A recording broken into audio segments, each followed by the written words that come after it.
Hi, in this video we're going to look at the warm-up process before we get into a session. So we go through different aspects of warm-up to get us into this more ballistic position to be able to do our kicking. So the stages we're going to go through on this are firstly mobilisation. We're then going to go through mobilisation and conditioning, then through dynamic warm-up and conditioning, and then into the rehearsal aspect of the process. So let's go through each of the stages and I'll explain each of the stages. So the first off is mobilisation. What we want to do is cut down the amount of effort within the muscle group as we build up through the different stages. So first one we're going to look at is, we take our foot up into the air, my heel is pointing on a 75-degree angle, I hold on to my leg, and I'm holding on to the tibia just at the bottom towards the ankle. All we're going to do is pulling back, keep my pelvis in one position, but pulling the knee back through an arc. The pelvis does not move, the knee does the movement. So we're not doing this movement, but we're working from the hip joint itself, so it is just that happening. So once again, holding on, keep it nice and upright, stabilise the pelvis, pull back, ease forwards. Once we've done backwards and forwards, we're going to go for the up and down movement. So we're working it through the whole of the hip joint. So again, holding the same place. Set the pelvis, and from here we're looking to move the hip joint up and down.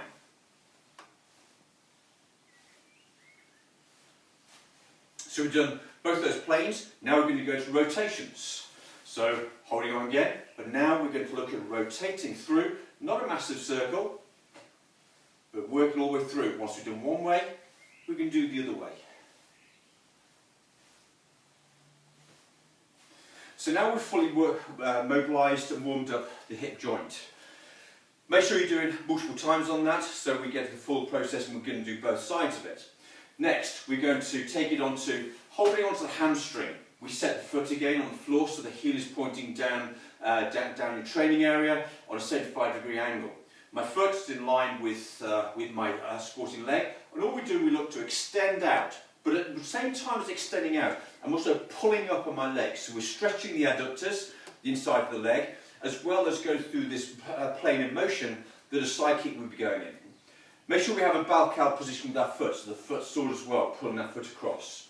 So again, set the foot, pulling up, hold, from here, extend, get the body nice and straight, placed on the floor, change hands, rotate to the other side, and in. Place on the floor, pick it up, hold it up and out. So we're going to go through that probably about 10 to 20 times either side, trying to get that body nice and straight so we're not out in this position when we're doing it.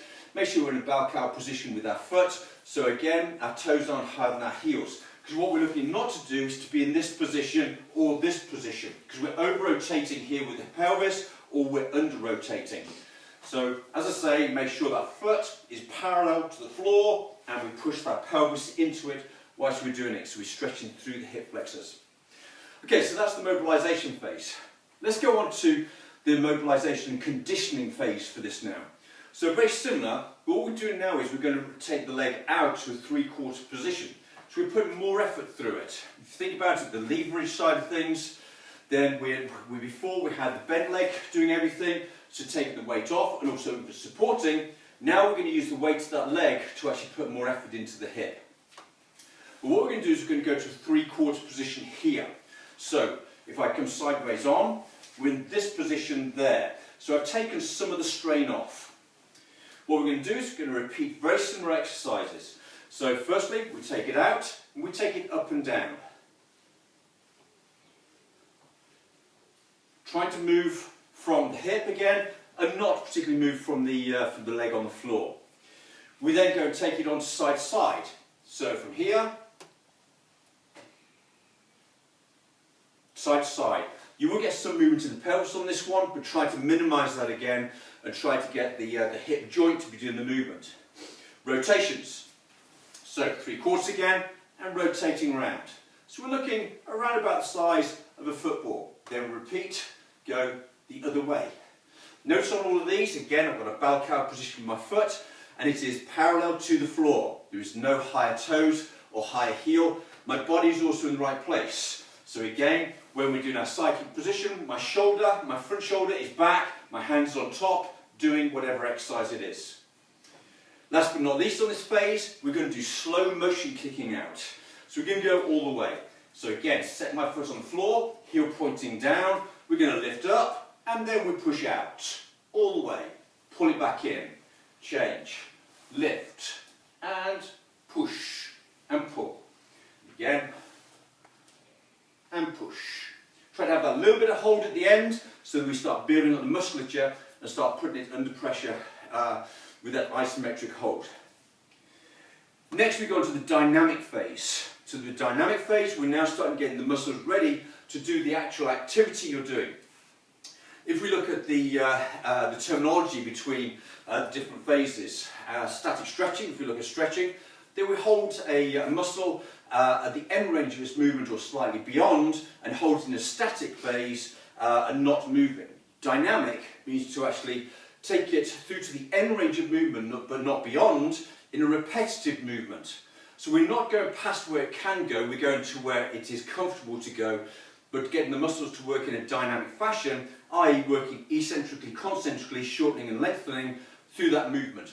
So we've got a rehearsal effect with it to a degree. We're getting the neuromuscular system, the nerves that control the leg and the limb, and the muscles to be working effectively, but also getting those muscles to be working slightly more elastically. So first off, we're going to go for side leg lifts. Holding again on the wall or something. Make sure the heel is pointing down again. And from this position, we're just looking to lift up and down. We're not swinging. Again, my body is in the right position. My foot is in a bow-out position. My leg is locked out now. So as we come to the bottom, we're lifting up. This is not going past my range of movement. This is within my range of movement. We then change to the other side. And again.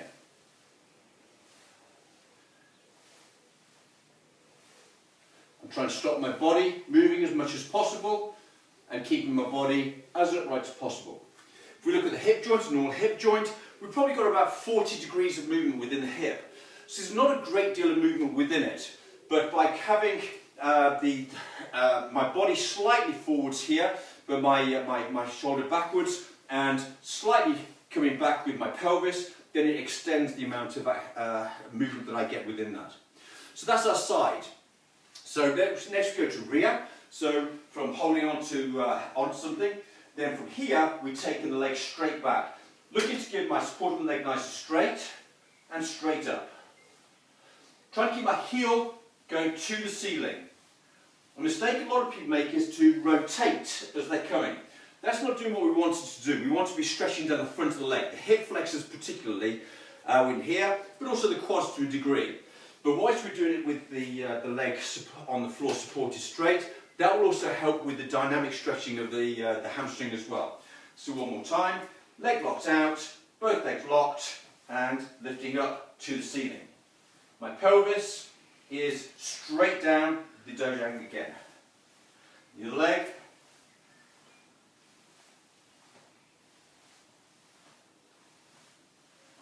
Through the movement, try and keep that leg as locked out as possible. It will have a little bit of a bend at the knee joint sometimes, but try not to minimise that as much as possible.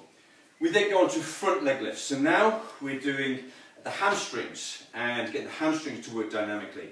So we're in a Narani Chumbisoggi position, Narani Soggi, to parallel stance, and all we're doing is we're lifting up to the front, keeping the leg locked out, keeping it going straight up.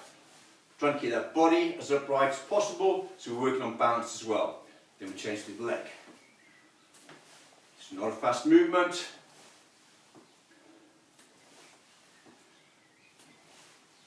And last but not least, we now do rotation.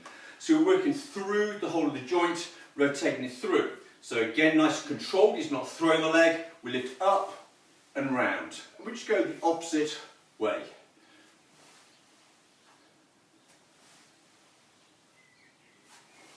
So it comes across the midline, each time, and back. And we'd obviously do the other leg as well. Okay, so that's the dynamic phase. So now we need to go on to the rehearsal phase. With any sports science aspect to it, we need to look at getting ourselves ready for the more sort of arduous tasks to go ahead. So we need to start looking at the ballistic side of things, but also looking at the rehearsal aspect to what movement patterns we're going to go through. So we now do it in a slightly faster motion and more as if we are doing the kicking, but supported again, looking at quality. So what we're looking at today, let's look at the cycle to start with. So all we're doing is looking to pick up and extend and bring it back in again. So we're going at around about 60% of speed. Then we can build up until we start coming to full speed. We'll do both legs. Next, let's look at our turning kick. Turning kick, we're going to be lifting our leg up. So again, make sure always, foot on the floor, going where we need to go to. We're lifting the leg up and rotating in and bringing down. So it's up, tilt, execute, and down, because we're coming from the knee.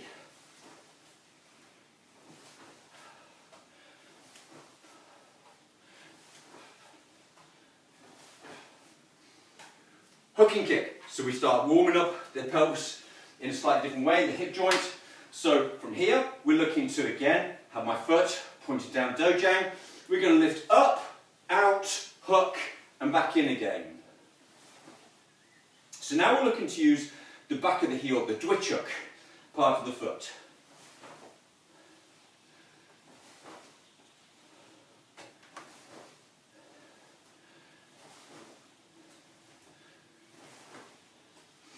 Okay, the last two pieces now. So now we can get more complex. And we can start stressing the body out a little bit more. So now what we're going to do a side kick followed by the hooking kick.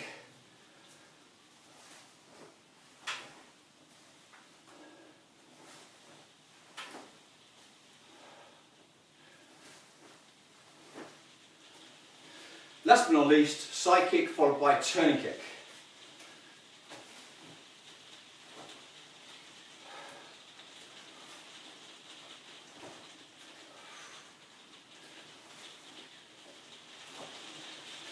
Notice the use of the correct part of the foot. With the side kick, we're pulling the foot up in line with our supporting leg. We're then thrusting out using the bow cow, so foot sword.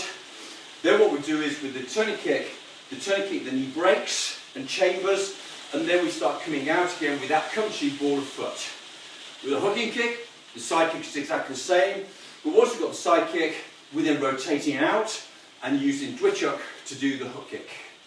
Okay, hope this is useful. Utilise this as, before you're kicking and before you go and do your patterns. It's going to help greatly. Make sure you do both legs and look at quality movement and the correct use of foot tools. Thank you.